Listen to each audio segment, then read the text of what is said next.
3.6 million years ago, the East African savanna.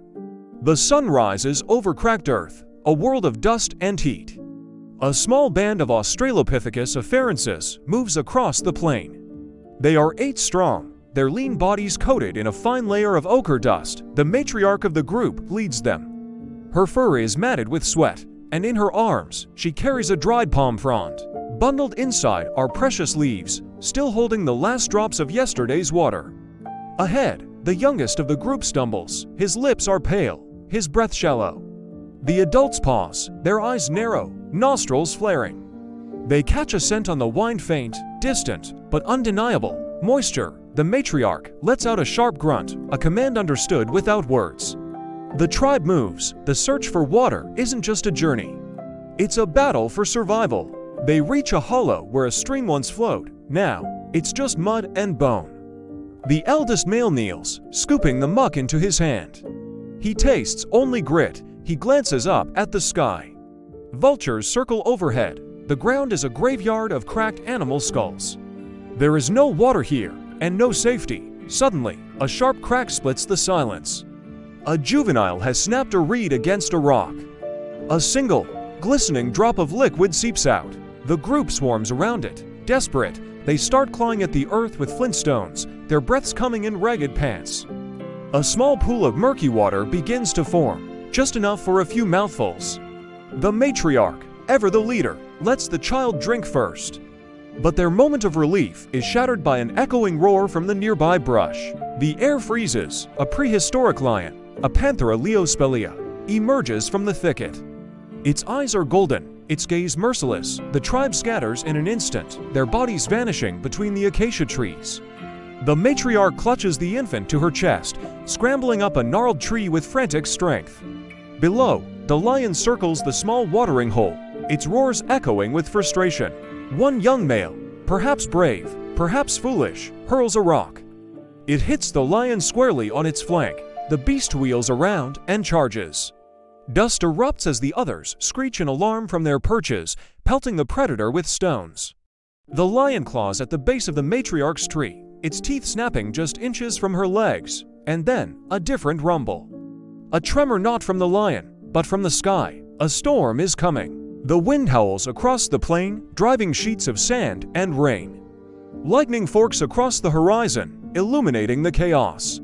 The lion, sensing the shift, retreats into the growing darkness. But the tribe's victory feels hollow. They are drenched, shivering, and scattered. The matriarch descends, cradling the child. Her eyes are wide as rivers of mud begin to form at their feet. They move through the storm's wrath. Branches crack and fall, debris flying through the air. An elder slips, swept into a newly formed ravine by the rushing water. His cries are swallowed by the roar of the storm. The tribe hesitates, torn between grief and the instinct to survive. The matriarch beats her chest, a powerful call to move onward. They obey. The storm, once their enemy, now becomes their guide. The water flows eastward, carving a new path through the land, and they follow, their senses sharpened by hunger and fear.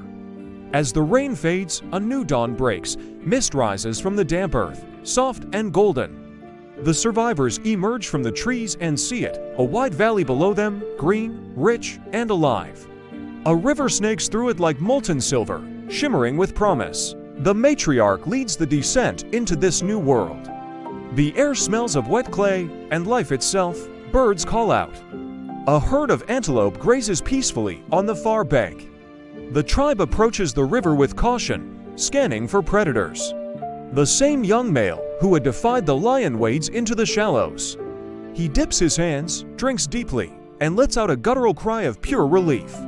The others join him, splashing and making sounds of joy, a primal, ancient laughter. They have found what their ancestors, and all who come after them, will always seek: water, the lifeline of their tribe. But their celebration is cut short by movement across the river. Another group. They are also Australopithecus afarensis, but larger, more muscular, and they are wielding crude stone flakes. Their leader thumps his chest, a clear territorial challenge. The matriarch's tribe freezes. The tension is thick, electric, an ancient conflict about to be born. The two groups stand as mirror images across the river, driven by the same hunger, the same will to live. The rival leader crosses first, splashing through the knee-deep water, brandishing a sharp-edged stone. The young male from the matriarch's tribe steps forward to meet him. There are no words, only the raw, crushing weight of survival pressing between them. A struggle erupts, shouts, blows, and the violent splash of limbs. The water turns red. The matriarch lets out a roar and joins the fray, striking with a stone shard she'd kept. She lands a powerful blow to the rival's shoulder. He stumbles, retreats, and his tribe scatters back into the forest. The victors stand panting in the river, trembling with adrenaline. Silence descends once more. Only the gentle murmur of the river remains. The matriarch kneels, washing the blood from her hands in the clean, flowing water. Her tribe gathers around her. The young male is wounded, a deep gash across his leg. The eldest female tears a strip of bark from a tree, chews it into a pulp, and presses it onto the wound. Primitive medicine, an instinct older than speech. The matriarch looks to the sky. Sunlight breaks through the clouds, painting the valley in gold. She dips her hands into the river again and pours water over the infant's head. It coos softly, the only sound of peace in this vast, wild expanse. The tribe begins to work. Stones are gathered. Shelters are constructed beneath overhang trees. The river becomes the new center of their world, a place for drinking, for cleaning, for life. Days pass.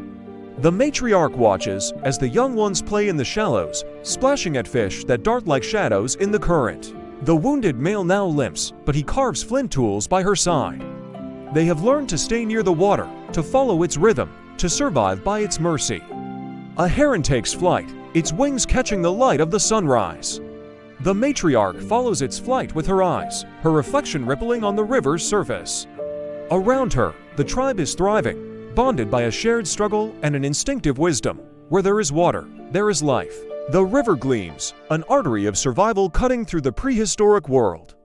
From this single moment, from this one tribe's discovery, all future settlements, all civilizations, and all great cities will one day rise. The matriarch gazes at the flowing water, her face calm, ancient, and eternal. This is the first story of us, a story written in sweat, blood, and water.